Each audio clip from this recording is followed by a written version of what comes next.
entered the abandoned factory. It was dark. I could not see anything. My eyes hadn't adjusted yet. Although I could smell toxic poison that smelt like a dead skunk. It was obvious that somebody had been here over the last few hours.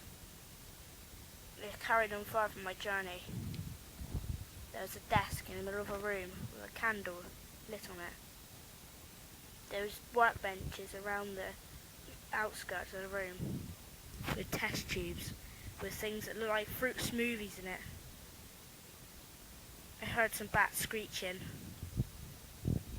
Squawk, squawk, squawk! I carried on further. I found a latch in the wall. I peered inside and I saw loads of shelves.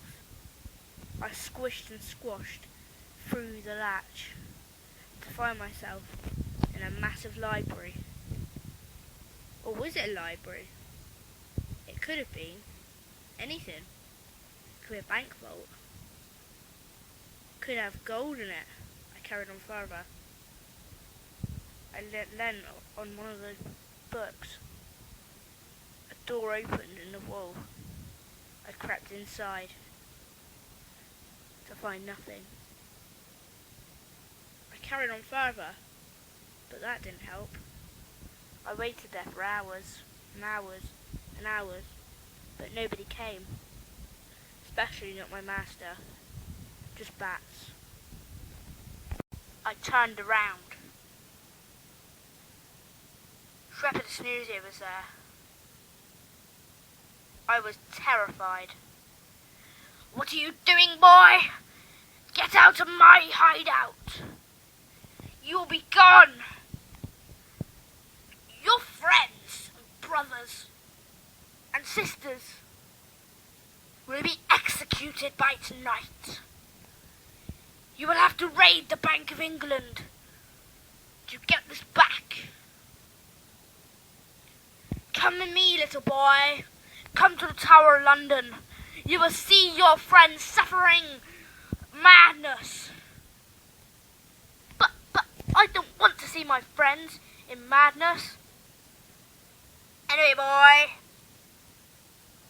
you're coming with me to the Tower of London. By the end of the day, by midnight, you will have stolen the crown jewels and pretty much every bit of money in the Bank of England. You will not escape me. You are my slave, and nothing will change. At the Tower of London, Lewis stared in horror at his friends who were chained to the walls by their necks and their hands. Lewis, help us, please! I'm evil! I will definitely win this evil prize! I will be the evilest scientist of the year!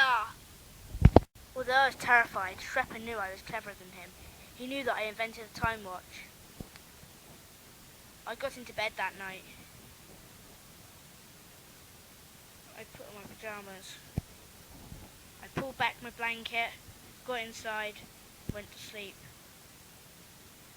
Somehow it took me ages.